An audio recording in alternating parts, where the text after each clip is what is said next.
What's up, guys? Welcome to today's video. In today's video, we'll be talking about Daredevil Born Again, the Season 1 finale. If you are new here, please like, share, and subscribe. If you are returning, please like, share, and subscribe. Make sure you all have that alert bell turned on so you never miss another one of my nerdy videos. And yeah, become a channel member, do all that stuff. I have live streams on Tuesdays. We do all sorts of fun stuff over here at the Party Nation, at the Geek Drums Nation, and I want you to be a part. Now, at the end of the day, was this season kind of disjointed? Yes, we know that this season was plagued with production problems. They had to scrap stuff halfway through, and we still had some of the remnants. But between episode 1 and these last 2 episodes that we've gotten, we saw what the show will be like season 2 going forward, and it's something special.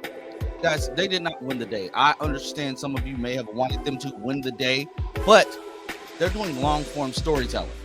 Kingpin has his foot on the neck of New Yorkers everywhere, and it's their fault for voting him into office regardless. We see a lot of people drinking the fist tea.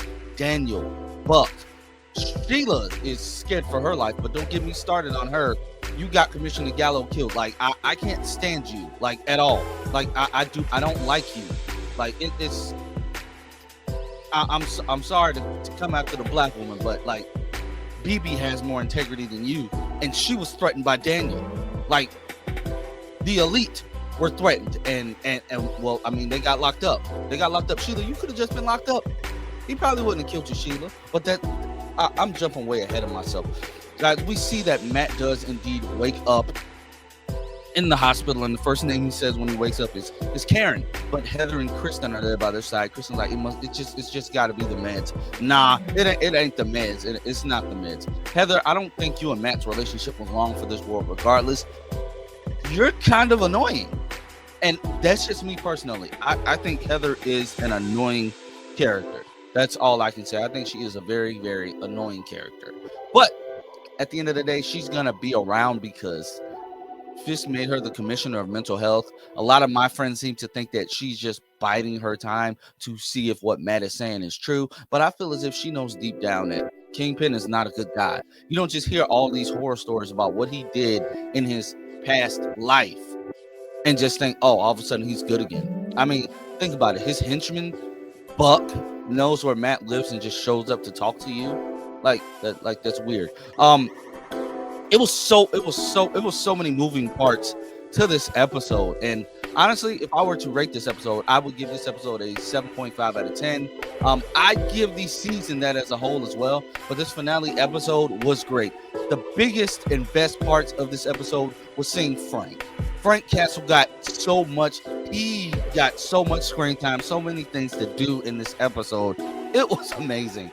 His kills, his action set pieces were phenomenal. Like, honestly, I did not expect Disney Plus to give us so much blood and gore.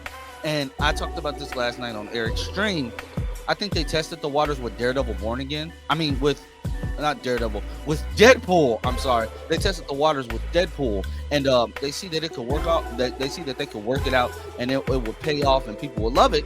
And man, the Punisher hit one of those bad lady cops on the task force in her pocketbook, if I can say it like that, and literally ripped it out. He put a hatchet through somebody's head. Did you see how many times this man was shooting people just to kill them and he didn't have to? Like, he was going insane. Yeah, Daredevil was doing his thing with his billy clubs, knocking them out, hitting them in the head, but he wasn't killing them.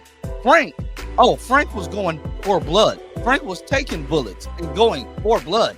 When he found out that all the cops were meeting at the port, when he found out that the task force was meeting there, that shot of him being chained to the chair and just standing, like, just being seated in front of all of them was so good. It was so ominous, guys. Like, he told them, like, I wouldn't piss on you if you were on fire.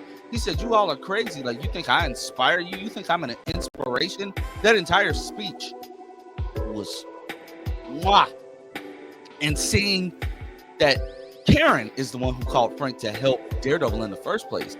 And Daredevil and Frank's banter is always good. I need more of them in season 2. I really hope Frank is back full time in season 2, because the banter that those two have, especially after episode 4, I believe, is the episode he showed up in the first time. After that, and coming into this episode, the banter, like, Matt goes home.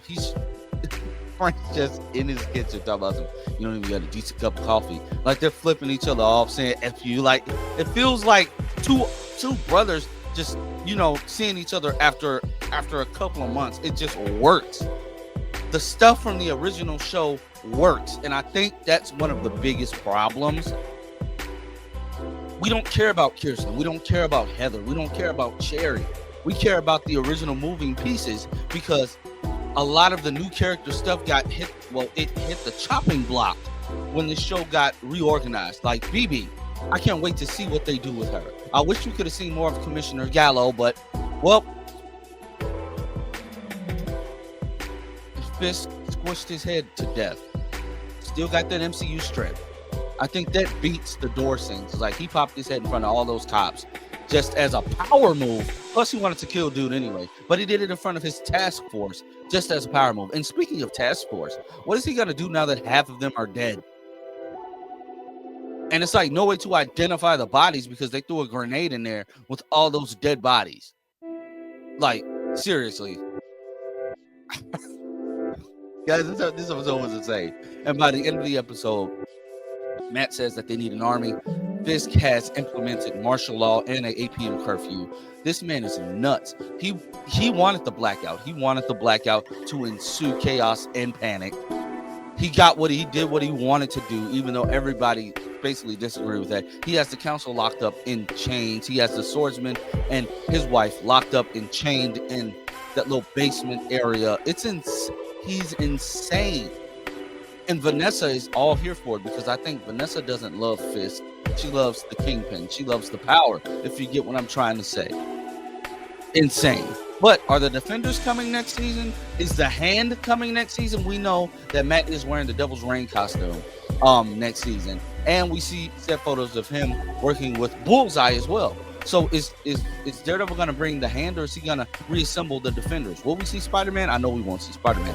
But I just can't wait to see who all he assembles to help him take the city back. We most likely have to wait till 2026. But if they're doing this show right, finally, if they're making a Daredevil show, and from all the set photos we've only seen set photos of Daredevil. We're getting more Daredevil in Daredevil Born Again, and that's all I wanted at the end of the day. And I can't wait. Like I said, I give this episode a 7.5 out of 10. The season overall being disjointed as it was still a good show. And I can't wait to see where they go from here. Guys, let me know down in the comment section below what you thought about this episode. And I will catch you all next time. Remember to like, share, and subscribe.